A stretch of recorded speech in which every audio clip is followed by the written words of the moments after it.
have changed in comparison to the early 1980s. You know, obviously it was a very different time. I didn't hear it.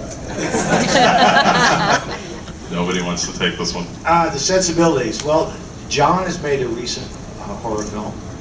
And how's it, and tell me, seriously, how's it different from the old days? Hang on.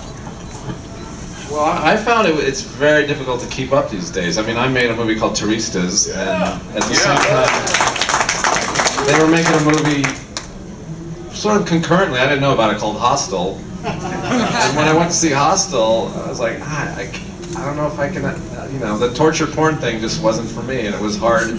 It was a sinking feeling because I knew it would do well and that we would be considered to be imitators. But I don't know. It's a world in which I remember first seeing Halloween and just being so blown away by it. A lot of it is just tone and mood and what you don't see and tension, and that's harder and harder to get by with. So, John.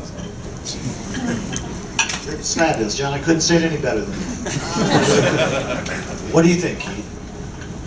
Well, I guess for me, and there are exceptions, but what I remember from the films of the 70s and the 80s, and you know, and your films always had this, was there was a sense of irony, there was a sense of a larger social point often going on, and you know, They Live or Escape from New York, or you know, that horror films weren't just about making an audience jump.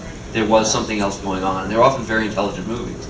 And I feel like too often now, and there are exceptions, but too often the film exists only to shock, and often in a horror porn sort of way. It's like, how gross can you get?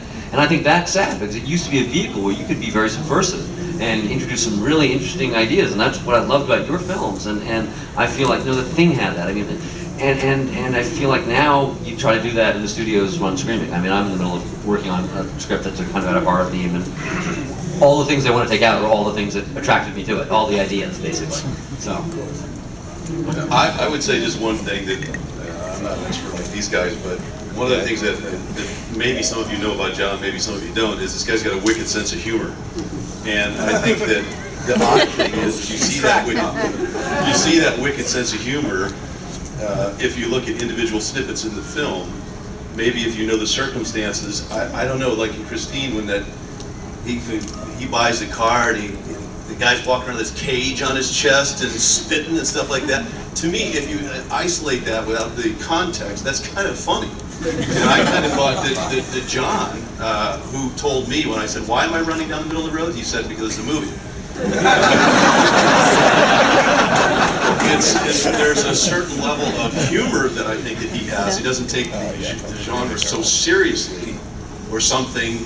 That those things come through, and I think he's got a very unique imprimatur. That's what I would say about it. Alexandra, have you ever made another horror film besides this? Have you made another one? I did do... Hang on. I did 2 films for Corman. One was Piranha with William Catt, who's here today. It was a remake. And another one, I can't remember its name. But I got crazy! And I became evil. And that was fun to do. And then I did The Paperboy, which was a slasher, Paperboy gone bad. But Christine remains my favorite, John. I'm scared. I'm one of those, I asked people today and yesterday, do you get scared watching these movies? I get so scared. I had to walk out of Dressed to Kill, out of the theater, not just cover my eyes because I was so scared. And then I had to walk back in when the scene was over. So I'm just so. And some of you said, no, I don't get scared at all. And some of you said, yeah, I love it. I think you guys are all awesome. I mean, this is a whole new world for me, and I'm so honored to be here. Really, we all are actually. We're all virgins here in the horror convention world, and we're so happy to be deflowered by you all.